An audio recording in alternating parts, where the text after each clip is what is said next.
Good morning दोस्तों, सबको शुभ प्रभात। और आज का दिन आपका मंगलमय हो, इसी कामना के साथ जो है हम एक नया वीडियो आपको दिखाने का प्रयास करेंगे। यहाँ पे हमारे साथ मौजूद हैं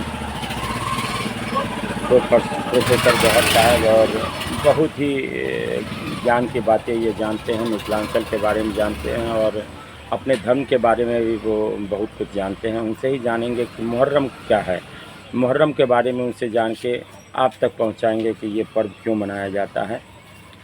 बहुत बहुत धन्यवाद आपका। बात करते हैं हम गौहर साहब से। अब हम मौजूद हैं यहाँ हसन चौक पे जो है चाय के दुकान पर, और इसे हम चाय की गपशप की भाषा में हम कहेंगे कि यहाँ पे हम लोग चर्चा करते हैं, कुछ मुहर्रम के बारे में जानकारी चाहेंगे प्रोफेसर साहब से। तो अभी मौजूद हैं प्रोफेसर साहब हमारे सामने ही, और ये इनका हंसमुख चेहरा, वाकई में जो है इनका चेहरा जो है इतना हंसमुख है कि लोगों को जो है हमेशा हंसाते रहते हैं। तो ये जानकर मुझे भी खुशी होती है, इनसे हमको एनर्जी मिलती है, और इस एनर्जी का जो है कुछ एनर्जी हम उनके ऊपर से भी लेते हैं। तो प्रोफेसर साहब, हम ये जानना चाहेंगे आपसे कि ये आज कल आपका मुहर्रम स्टार्ट हुआ है, कल स्टार्टिंग दिन था आपका मुहर्रम का, और ये आप कह रहे हैं कुछ दिन तक चलेगा ये। तो मैं इनके बारे में जानना चाहता हूँ, ये पर्व जो है मुहर्रम, ये किस उपलक्ष्य में मनाया जाता है, और इसका जो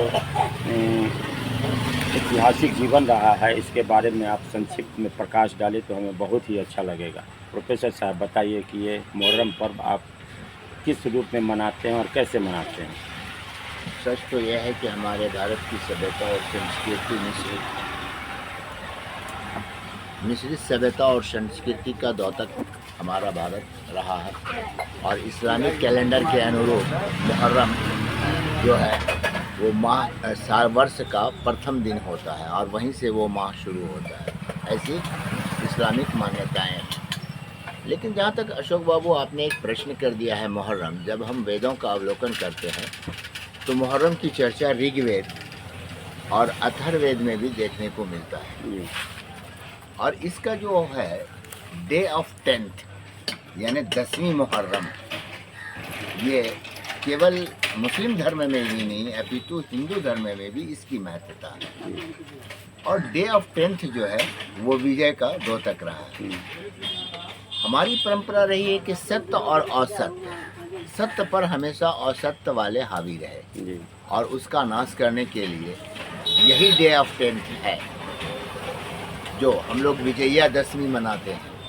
दुर्गा पूजा में विजयादशमी मनाते हैं। हम लोग मुहर्रम इसलिए मनाते हैं कि इसमें इमाम हसन और हुसैन वो करबला के मैदान में शहादत प्राप्त हुई, क्योंकि वो सत्य के मार्ग पर चल रहे थे, और यजीद वालों ने असत्य, यहाँ तक कि उन्होंने पानी तक बंद कर दिया गया। ये अत्याचारी प्रवृत्ति के थे और अत्याचार से ये है। तो जब विस्तार पूर्वक से आप देखेंगे तो डूम्सडे भी आएगा, वही डे ऑफ 10th जो है वो विजयादशमी का रहा है, समझ गए। और वैश्वासुर की जो बलि हुई थी वो भी दिन वही था, वही 10 था।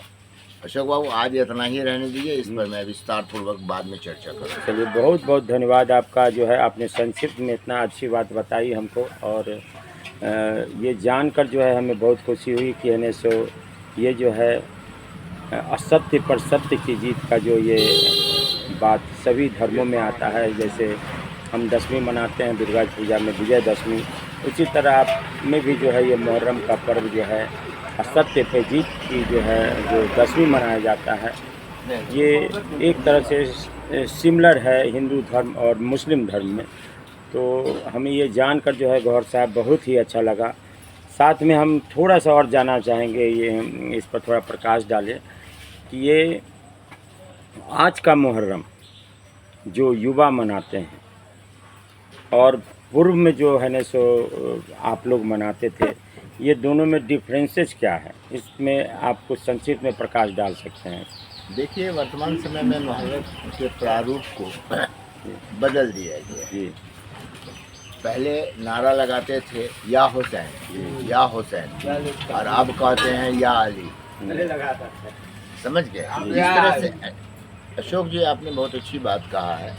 पहले हम अभिवादन करते थे तो कहते थे जय सिया राम, इसमें मधुरता थी, शालीनता था।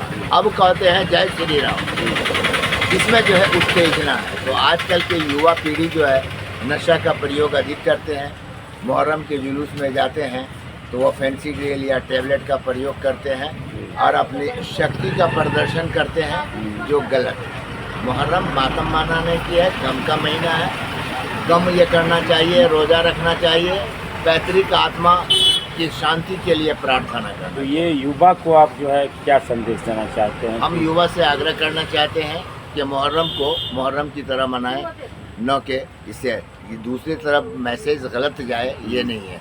और नशा का सेवन नहीं करें। बहुत बहुत धन्यवाद आपका, इतना अच्छी बात जो है युवा के लिए आपने जो बोला, और ये ज्ञान की बातें अगर इन तक पहुँचे तो हमको लगता है कि हमारा देश जो है सुधरेगा और अच्छे विचार के साथ जो है अपना जीवन लोग जी सकेंगे। बहुत बहुत धन्यवाद करते हैं प्रोफेसर साहब आपका। फिर मिलते हैं आपसे ब्रेक के बाद और फिर कुछ अच्छी जानकारी आपसे प्राप्त करेंगे। बहुत बहुत धन्यवाद।